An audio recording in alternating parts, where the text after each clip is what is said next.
Okay, here we go again. Ancient Rome today on the Miss Fire Show.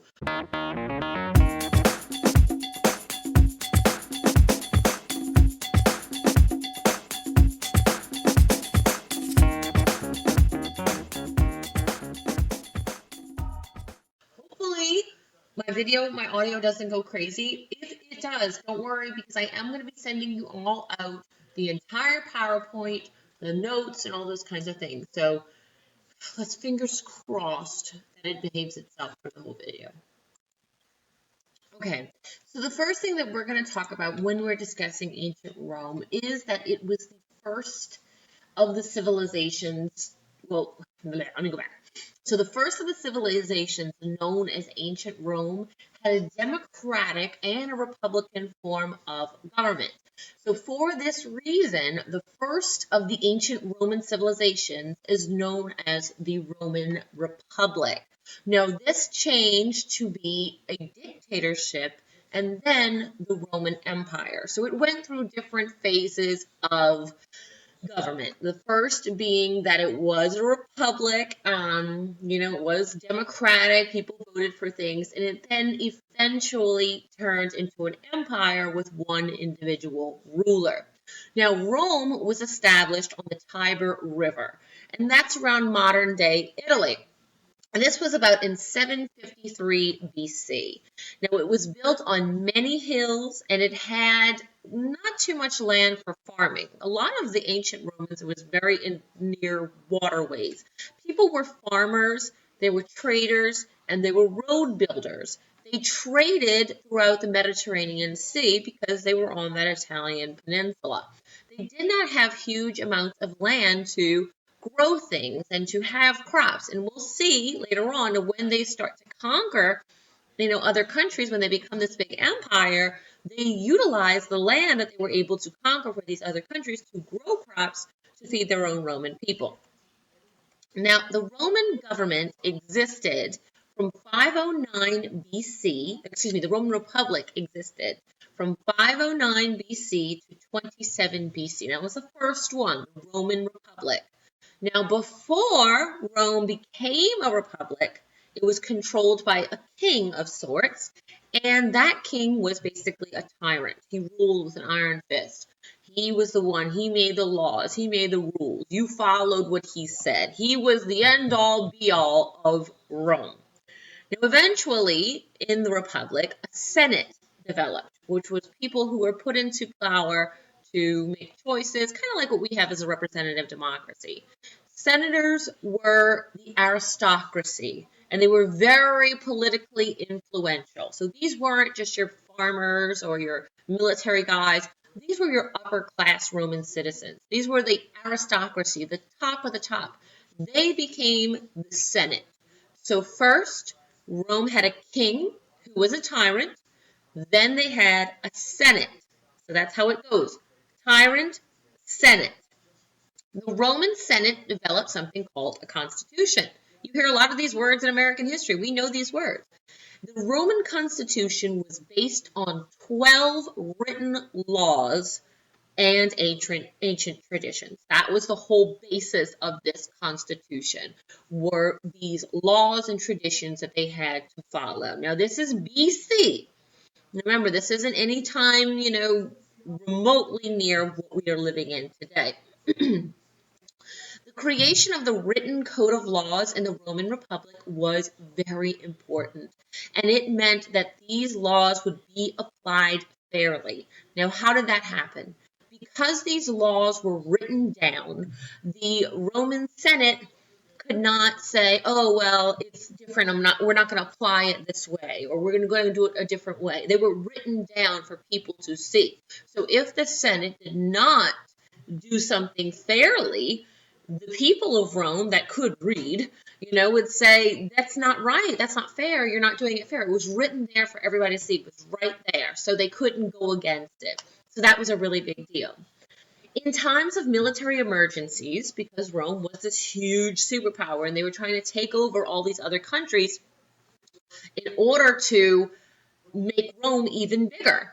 And in the times of these military emergencies, a single person was chosen to control the Roman state. After the king of Rome, there was no more king. After that was done, the people, the Senate, the Roman Senate, were very, very fearful to have one person in charge because more often than not, that tyrant, that king, would not make the best decisions and was not very well liked. So when the time dictated that they needed to have one person in charge, they would choose one single dictator. Now that dictator was only going to be in control of Rome for 6 months. When those 6 months were up, that guy was gone. He was gone. And if they still needed someone to help, to control Rome after 6 months, it would be somebody new. So they did that because they did not want one person, let me just stop them, to be in control of Rome for any long period of time. They were very, very fearful of them having like a king take over again. So governmental power in the Roman Republic was divided in 3 branches. Like I said, you see a lot of these things in American history. We have a lot of them here in our culture today. The 3 branches of government, legislative, executive, and judicial in America. In the Roman Republic, it was divided into 3 as well. The Senate, the legislative assemblies, and the executive magistrates. And they had these 3 branches for the same reason we do. Checks and balances, to make sure that one branch is not more powerful than the others. The civic duty of a Roman citizen was extremely important. Serving as a judge, they had people that would serve as judges to hear cases. Things like voting, things like that. They wanted to make it fair. They wanted to give the Roman citizens, and remember, not everybody was a Roman citizen. It wasn't open to everybody, but they wanted Roman citizens, people who were actually citizens, to participate and to have a role in the government. So when you think about ancient Rome and the Roman Republic, now this is after the kings and before the empire. So that period of the Roman Republic was very, very, very similar to what we have today in the United States, with the exceptions that we do have a president. They didn't at this point because they were really scared of something like that, a king or tyrant happening again. Okay, moving on. All right, so the Roman Republic started to fall apart after the death of Julius Caesar. Now, Julius Caesar was not this king. He was not this aristocrat. He was basically a general. And once he was killed, even though he was, crowned emperor, the people of Rome really, really liked him. But once he died, this republic, this groupings of people, the Senate and all these kinds of things really started to fall apart. In fact, it was a plot by some senators that killed Julius Caesar. He was assassinated. He was killed on the steps of the Senate building. In fact, his last words were, "E tu, Brute," which means, even you, Brutus? Because one of the guys who killed him was his very best friend, Brutus.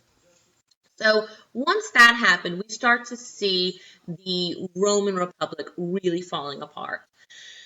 Octavius was Julius Caesar's nephew, and when Caesar died, Octavius inherited Caesar's wealth, and he was able to actually regain power as emperor. And people really liked Octavius. They really did. And in fact, the period of Octavius's reign was known as Pax Romana, or Roman peace. It was like the big, great reign. And actually, I think that Octavian, or he changed his name, which we'll talk about in a little bit, but I really think that Octavian was probably one of the best emperors that ancient Rome had. Definitely better than like Tiberius and Caligula and Nero, for sure. So many of the elements of the government of the Roman Republic are used by the democratic governments of today, like ours. Some of those elements include the checks and balances, the separation of powers, vetoes, filibusters, term limits, impeachment, and regularly scheduled elections. So we get all of them from the Roman Republic. In our documents, in our things that we have in the United States today as government, we get from them. civil law, which is based on written rules, actually developed in ancient Rome. Now, this is a legal system that's used in many European and Latin American countries, and they're based pretty much on civil law. In the United States, we have civil law cases, but not everything is based on civil law. We also have federal, judicial, state, and civil. Okay, so Julius Caesar was a strong and admired military leader of the Roman Republic. Now, Caesar was not, like I said, he was not some aristocratic prince or, big member of the Senate or whatever. He was a soldier, he was a general. Caesar, because of what Caesar did and his efforts, the territory of the Republic expanded greatly and became this huge empire. And Caesar won support from a lot of the common people. They really, really, really liked Julius Caesar. He was like an everyman. He wasn't some rich guy that they couldn't relate to. He was like your basic guy, and he was, like a hero to the normal people. Like Drew Brees, right? Saying the game is on in the living room and I'm here teaching you. And then that's how we love Drew Brees, right? Same way the people of ancient Rome loved Julius Caesar. Following a number of years of political division, meaning everything was kind of like separated, Caesar was ordered to disband his army and to return to Rome by this guy named Pompey. Now, Pompey was Caesar's enemy. He was his rival, and he did not like at all that the soldiers were so loyal to Caesar and that all these people in Rome really liked him so much. So Pompey was Caesar's, like I said, his big enemy. But it hurt also that Pompey was the leader of the Senate. So he was the kind of like the guy in charge. So Caesar found this out and he says, that's just not right. I don't want to leave my army. I don't want to leave these guys, because Caesar was this big military guy and he was liked by the people of Rome, but he was liked even more by his own generals. So when he heard that Pompey was making him go and return to Rome, he disobeyed. He said, I'm not going to listen. I'm not doing this. I don't care what you have to say, whatever. And he took his army, which he was supposed to have disbanded against. He got these guys, and they crossed the Rubicon River to attack Rome to take over power from Pompey, which is phenomenal when you think about it, that he got all of these soldiers on his side to go and attack the same country their own country, basically. Well, he gained control by doing this of the Roman government, and the people were just crazy about him. The Roman people were crazy about him. So he gained control of the government, and he was declared dictator. And people were crazy about him because he wasn't this, like I said, this pompous aristocrat. Pompey and the Senate at this time, they were composed of very rich, wealthy, important men. Caesar rolled up, and he was this basic general, this guy, that from small town just rose in the ranks. So when Caesar did this, the people of Rome were like, whoa, we love you, Caesar, you're awesome. And they declared him dictator and emperor eventually. Well, as the time went on, Pompey, because he was scared, he saw what was coming, so he ran out of there. But as time went on, Caesar defeated Pompey and all of his supporters. So not only did Pompey die because he was killed, okay, he also killed or exiled anyone who was on Pompey's side.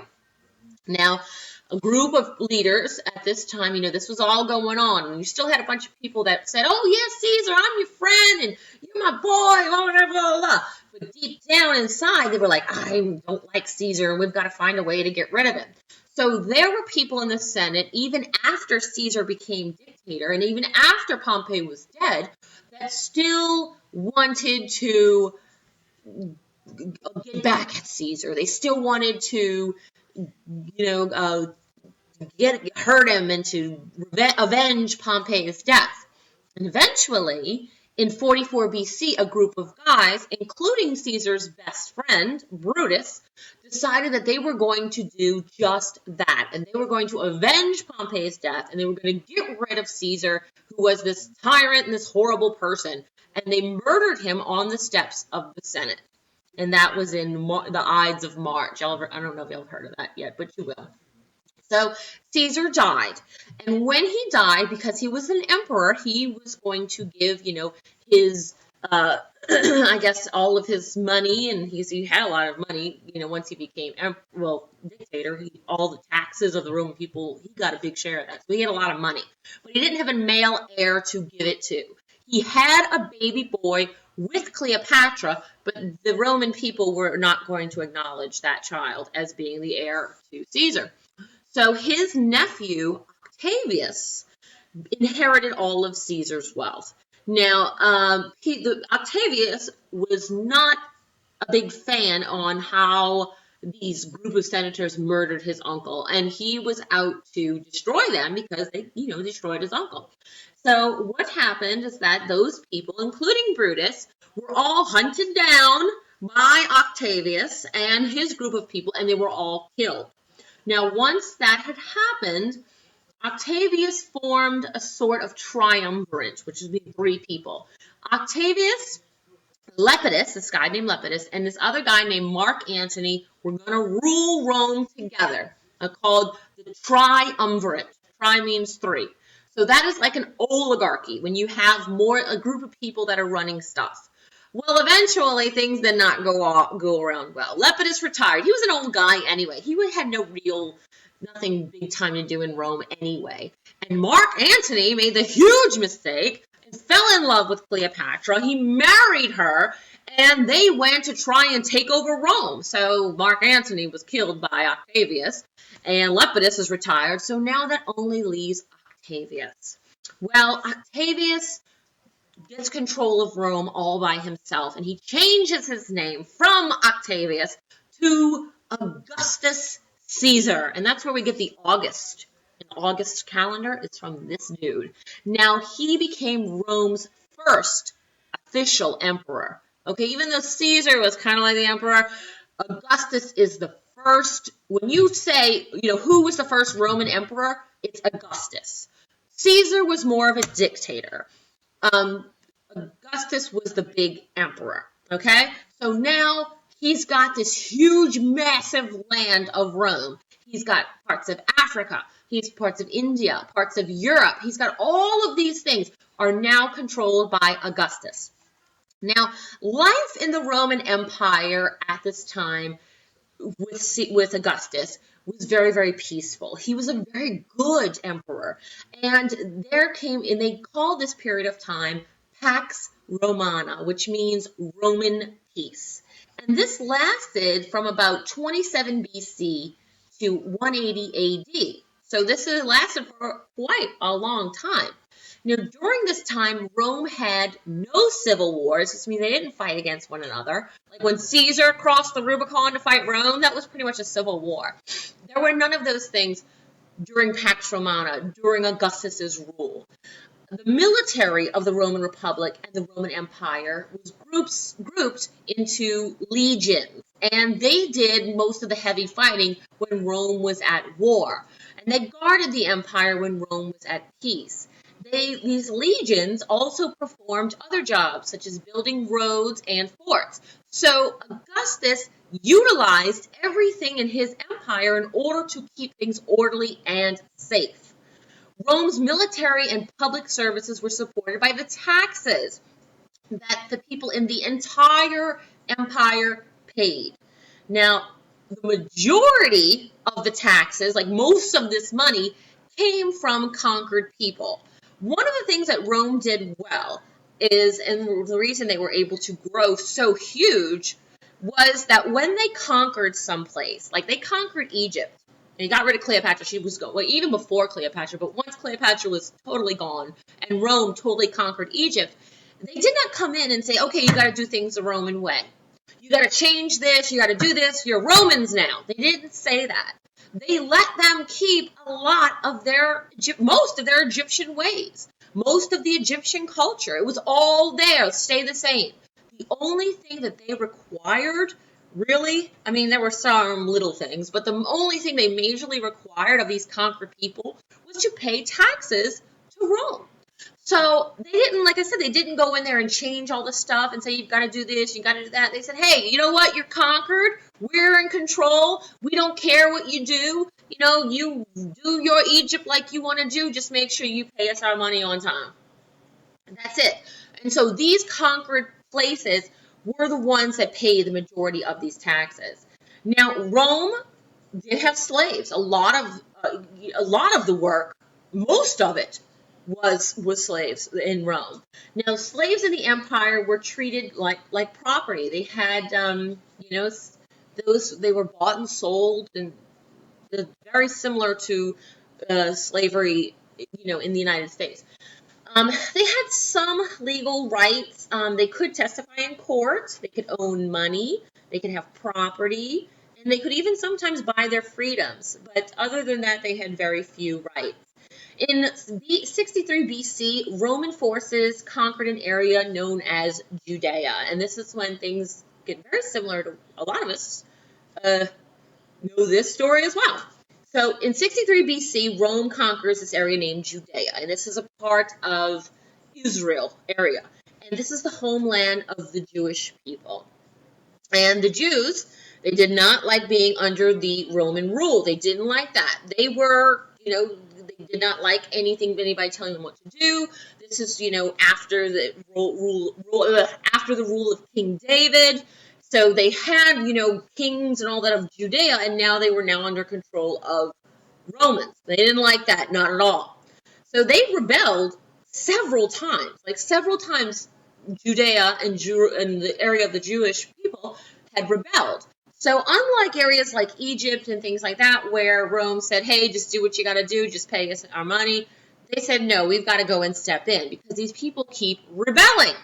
So one rebellion began in 66 AD and it ended in 70 AD, and that is the famous, destruction of the Jewish temple. This was the big destruction that they talk about, I think, in the New Testament of the Bible. This is the part that they talk about.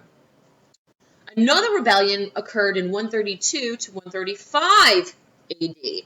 So after these two rebellions, these major rebellions, Judaism was heavily restricted in the Roman Empire because they believed that the Jewish people and the Jewish culture were the ones that were doing this.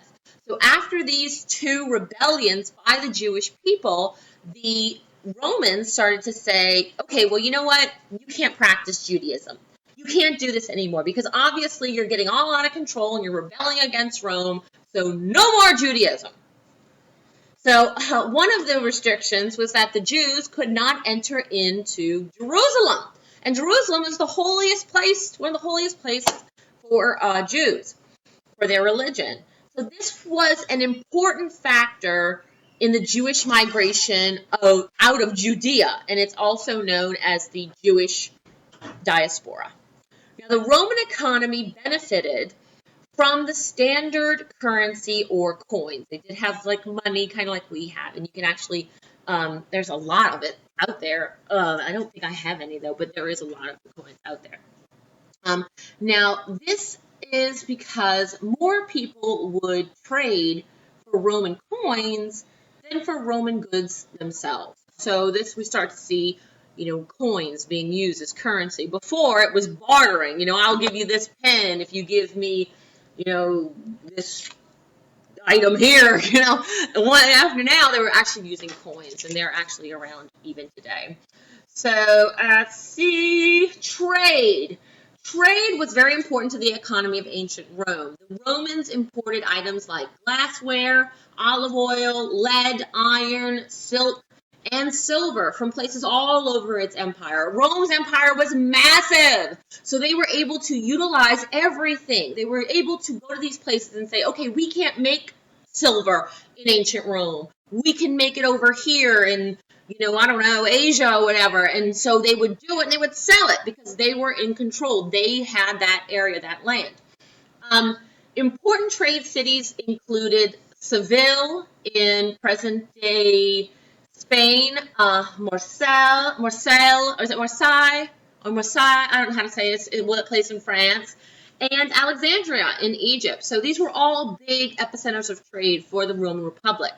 Rome's road system was very beneficial during this time, and it was really beneficial to the economy. Because of a system of roads, it made it easy to travel from one place to another. It was very dangerous to trade. Lots of bandits, bad guys would hang out and try and catch people who were trying to trade stuff and rob them and even kill them. So let's say you got me, I'm going to trade some silk from, France, well, the area that is now France, over to Rome. Well, there's bandits waiting on that road, and they want to take all the silk that I've got and take all the money, okay? So it was dangerous. With the roads, it made it possible for, you could see what was coming. You'd have a road, you'd have two spots on the road, and you could look and see if anybody was in there, anybody was going to come at you and try to steal your stuff. You weren't out in the wilderness totally alone. So that's why that was really, really beneficial.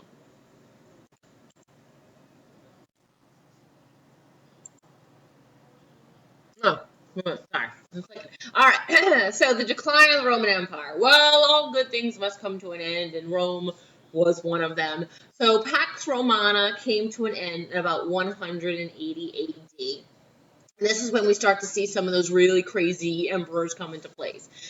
The Roman Empire started to decline because they were politically unstable. A lot of these emperors, who were often generals before, had gained their position by killing the emperor before them.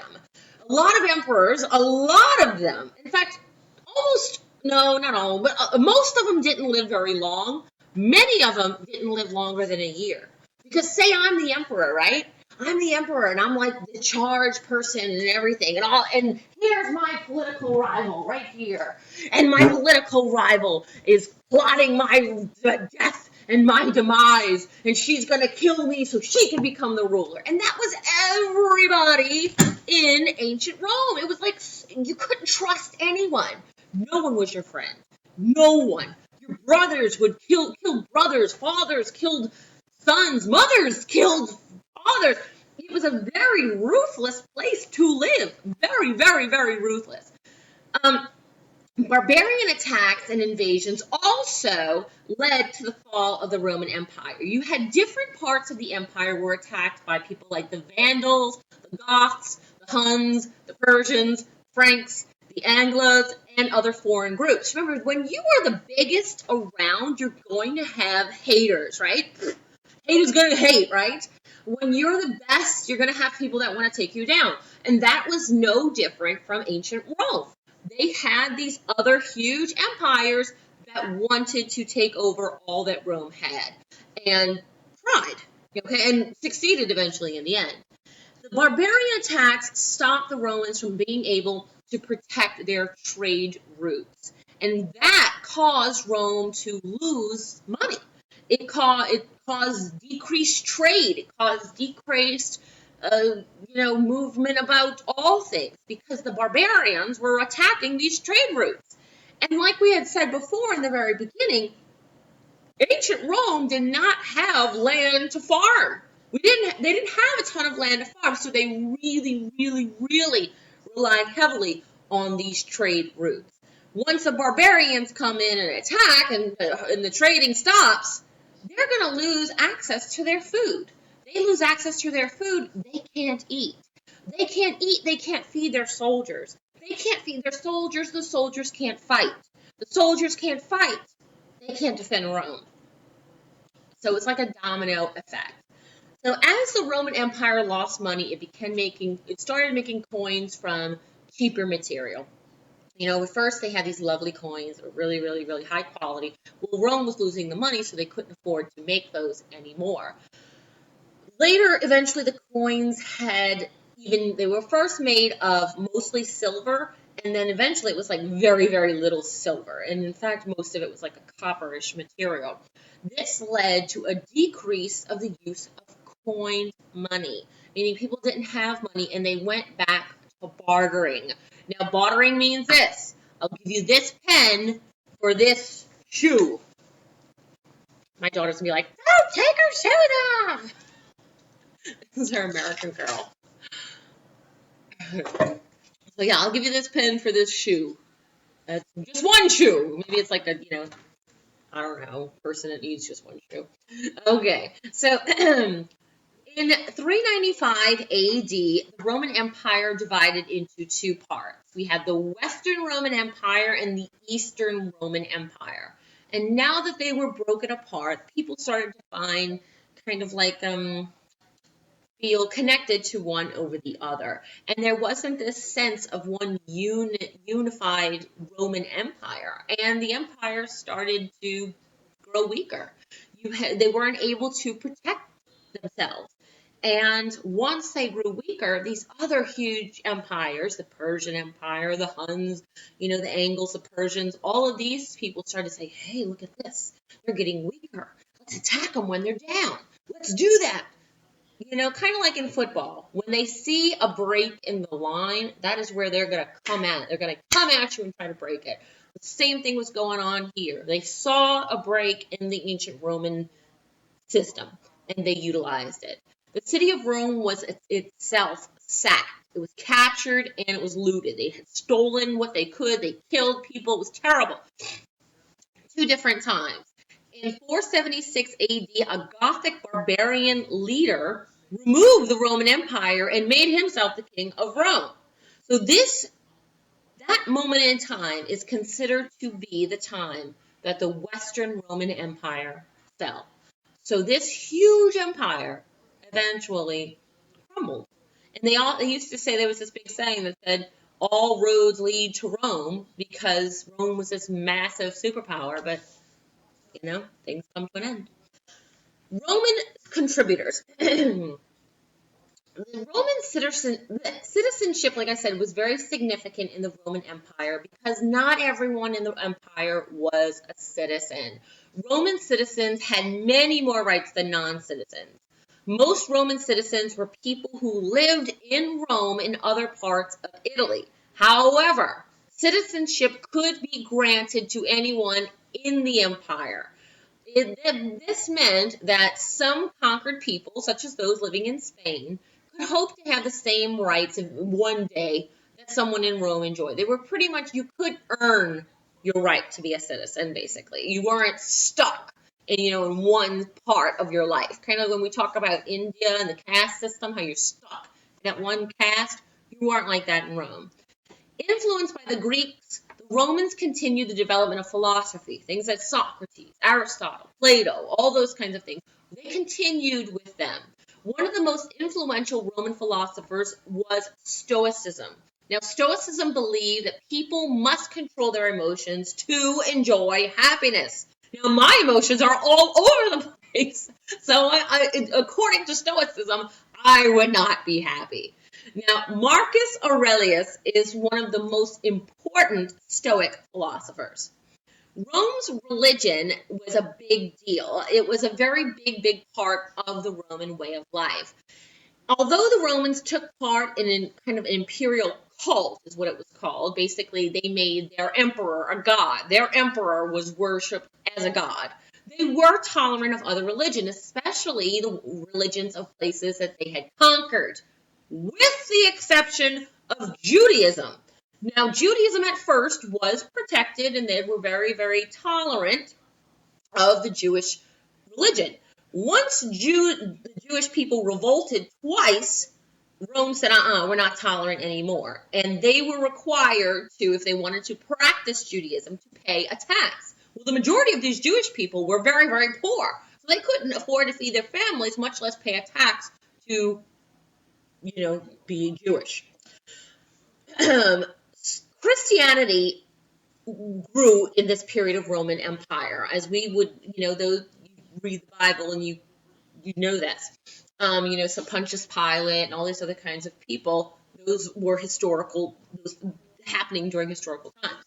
So Christianity began with the Jewish followers of a man named Jesus of Nazareth. Now, they believed that Jesus of Nazareth was the Christ, the Savior. The Jewish prophecies in the Old Testament had said that a Savior would come and they would rescue the people, the Jewish people, from the clutches of tyranny, which they said meant the Roman Empire. So a lot of these, the Old Testament prophecies foretold of this Savior coming. Well, Jesus was a little different. Jesus was not this military leader, this political leader that a lot of the Jewish people were saying was going to come. He taught that everyone must turn away from their wrongdoings and start doing things that were pleasing to God. Jesus also taught his followers that they should spread his teachings to everyone they met. Now, under the leadership of the apostles Peter and Paul, Christianity gradually separated from Judaism. So Judaism and Christianity are two separate religions, but they both kind of come from the same area, okay? Now, Paul mainly preached to the Gentiles, and the Gentiles are people who were not Jews. And he taught that the God of Abraham was for all people, both Jews and Gentiles, instead of Jews only. Though initially persecuted, they were the Christians were really, they were murdered, they were put in lions' dens, they were tortured. Christianity soon spread throughout the entire Roman Empire.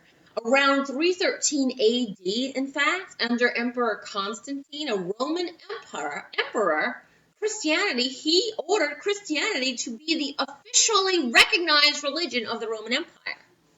Just all of a sudden, okay?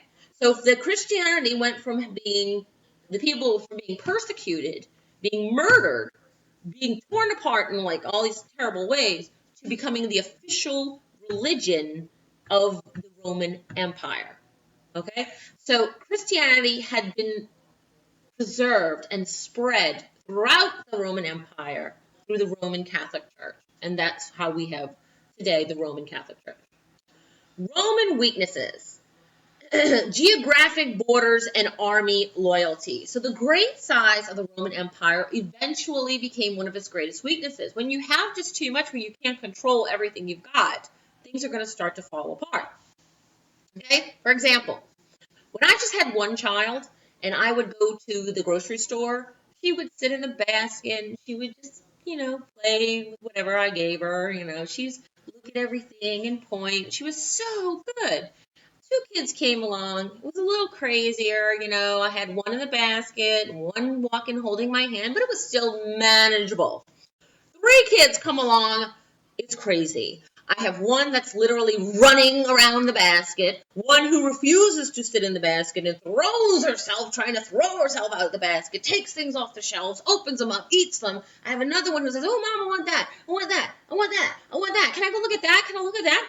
And so I have so many, I feel like I can't control it. I used to be able. When I had one child, it was very easy to control. I have 3 now, and there's no way. I just do my shopping and let it go. People are like, who's your kids?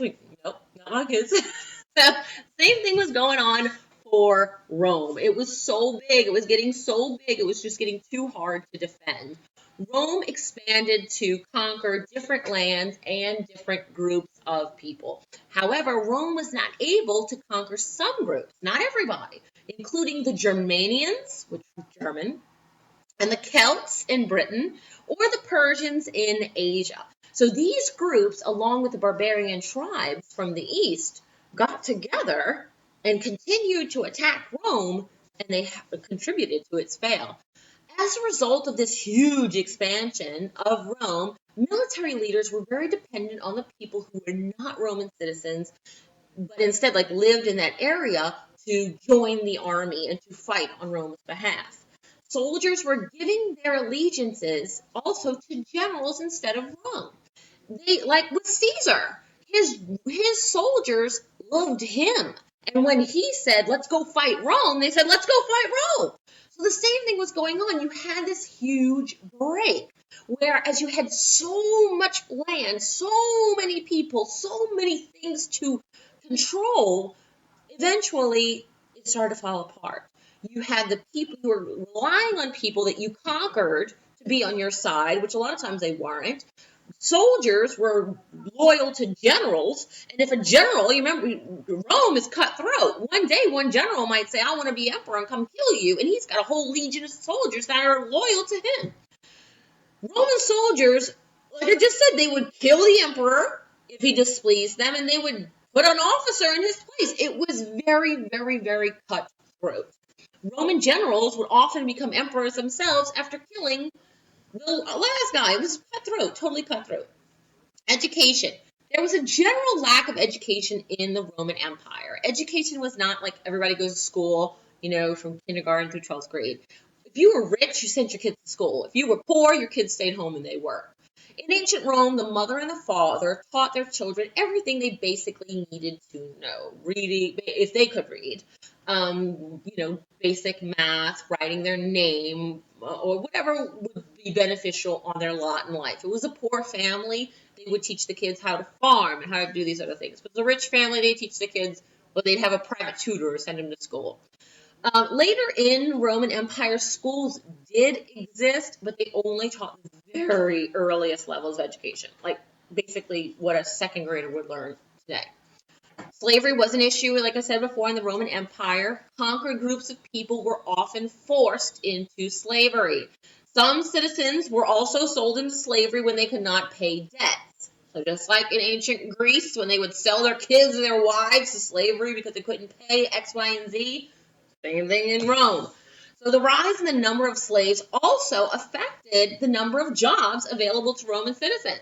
So if you had, a blacksmith company and you could pay $20 for a slave for the rest of his life, why would you pay a Roman citizen $20 a year salary? So that's how that affected it.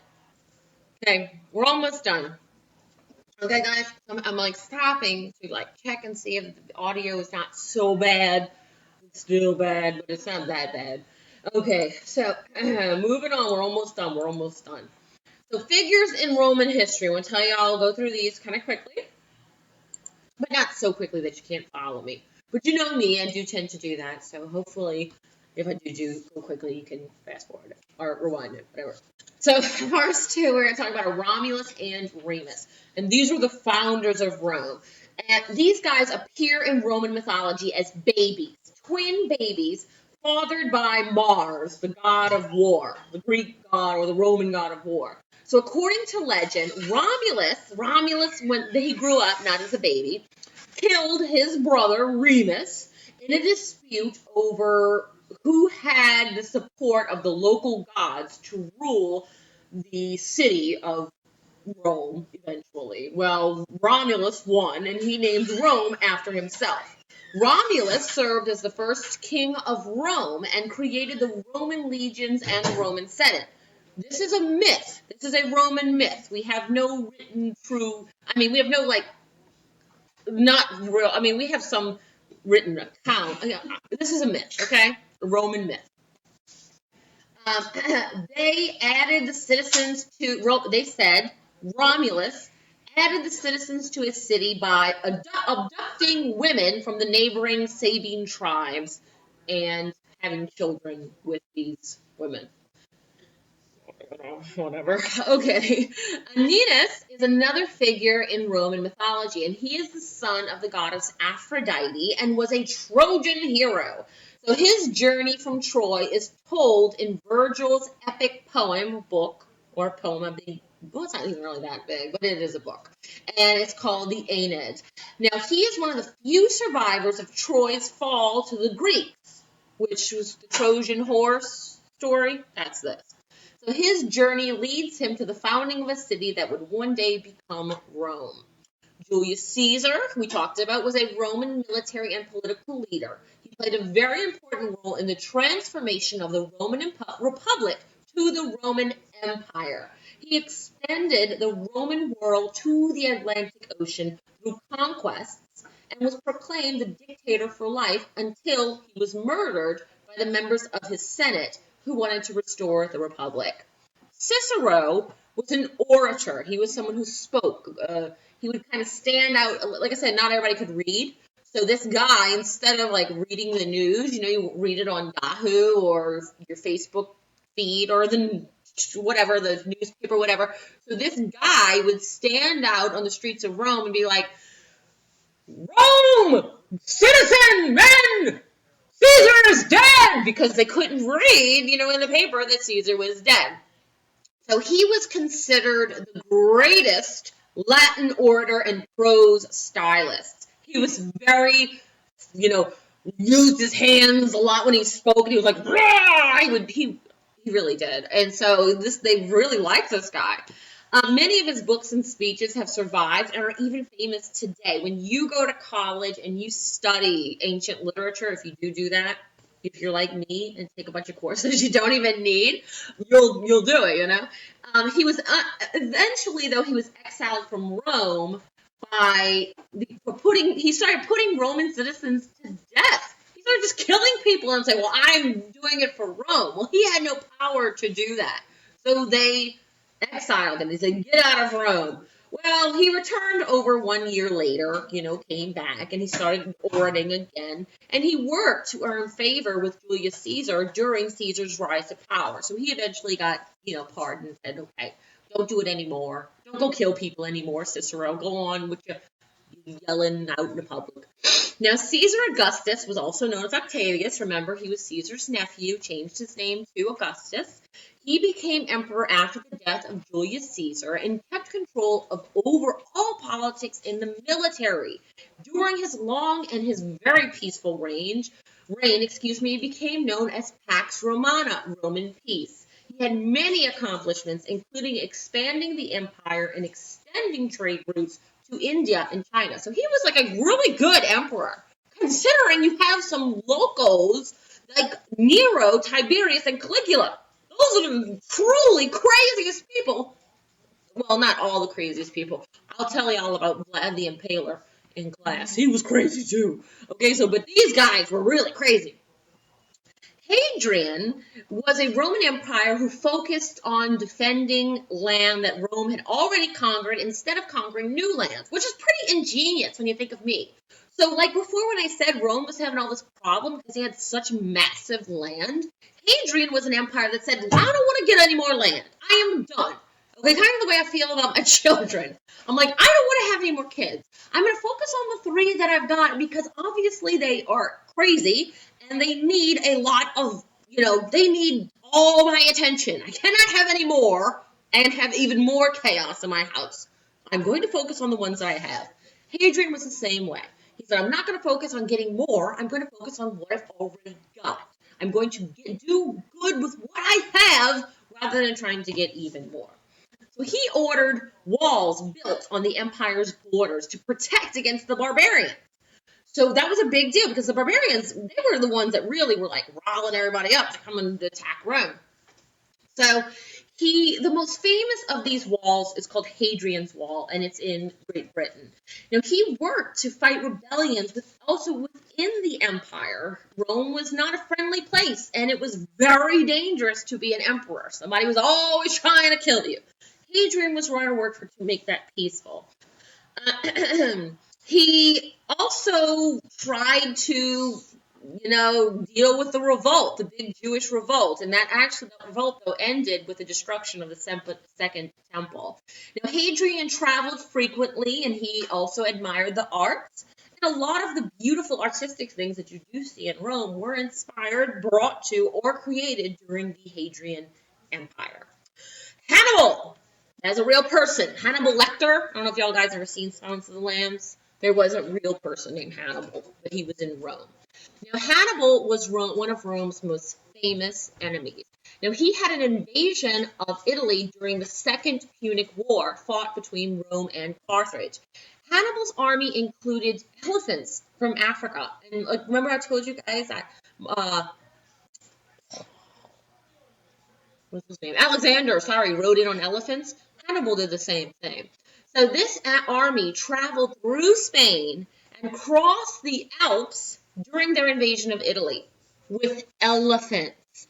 They crossed the Alps mountains with elephants. Hannibal was a beast, okay? No, he won several victories against the Romans, but he was unable to capture the big Roman cities that really meant it. So, but because of that, he was defeated when the Romans began their own invasion of his territory in Carthage, and he had to retreat, go back to defend his own land, and that ended that. But he was probably the most famous of all of the enemies of Rome, and I think it is because of the elephants, in my personal opinion. Sorry, I'm very thirsty. And I'm watching the Saints here. In the fourth quarter, tie game with the Titans. What's going on? Football is weak. 28-28. I don't know what's going on.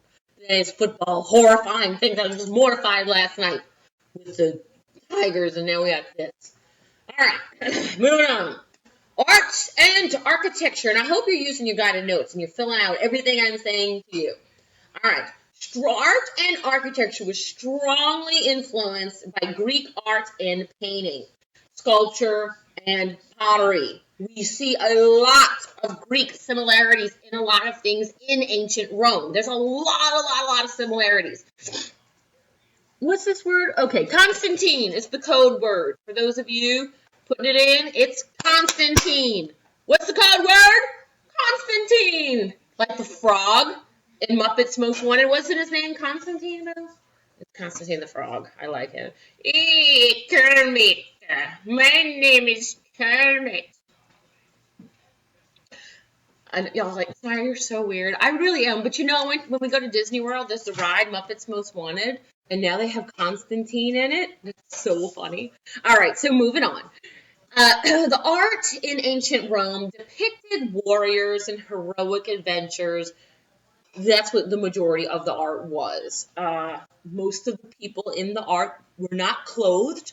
So if you guys are coming to Rome with us next summer, please be aware that a lot of this Roman art features people that do not have clothing on, because they were not like Americans, today, or even at any time, that modesty and all that kind of stuff. They did not care. Okay, they displayed mosaics, paintings, sculptures, and all these buildings. They modified Greek architecture to fit their needs. The three columns, the Corinthian, oh gosh, what is the other two? What's the other two, Bill? The columns in Greece. One's the Corinthian, one is the, I don't know, our social studies teacher. All right. So they developed concrete to build large buildings and bridges that were able to, expand this entire empire. They built aqueducts to transport water, which was really nice to keep things flowing. So it wasn't like, in medieval Europe where they had stagnant water laying around with, stuff in it. They had these aqueducts to keep things flowing. So they had things like baths, like public baths, where they could put water in and out. They had able to have, filtration systems to keep the water pretty much clean. They had amphitheaters where they would have plays, orators who would speak. Not really Cicero, because he was really just out in the streets. But they had people that would sit there and they would have conversations and things like that. And they developed the arch in buildings. I have a lovely arch in I don't even know if it's really an arch. It's kind of like it's an open way in my foyer. Y'all know I'm from Chalmette, so let's say things differently. And that's from Rome. That's an ancient Roman thing. They perfected the design of the dome structures to use with large buildings, kind of like the Superdome where the Saints are tied with the Titans of all teams.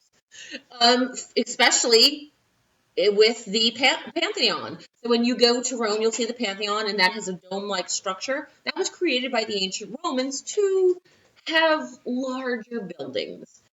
Okay, and also to keep things loud, really. If you ever go to the Superdome, you hear how loud it is, and a lot of that is caused from that dome structure on the top. They built the Colosseum. They inspired designing elements using many modern stadiums. Like the Colosseum, if you've ever been to Tiger Stadium, you know how it's kind of like that oval kind of shape and it goes in like that? that's like the Roman Colosseum. Those are all inspirations used. They used the Roman Colosseum for inspiration. Technology and science. They used labor-saving machines like cranes, water mills, grain mills, donkey mills, which was like if they would just make donkeys walk around in a circle, and that or donkey power would do something. That's cool though, donkey power. I like that. I'm gonna use that. Water pumps and cargo ships. They had sewer systems to transport waste away from their cities so that they didn't have diseases and things like that. Because human waste is very, very yucky. That's how people get sick. That's why you're supposed to wash your hands after you use the bathroom. They utilized indoor plumbing in public baths. Some houses, if you were really rich, you had your own bath like area. But most people would have, men and some women, would go to these public baths and bathe with a bunch of people in one big bathtub. And they were usually areas like socialization. You'd go there and hang out with your buddies, take a bath, whatever. That's what they did. They improved transportation by building many roads, which we talked about earlier. They used them for trade.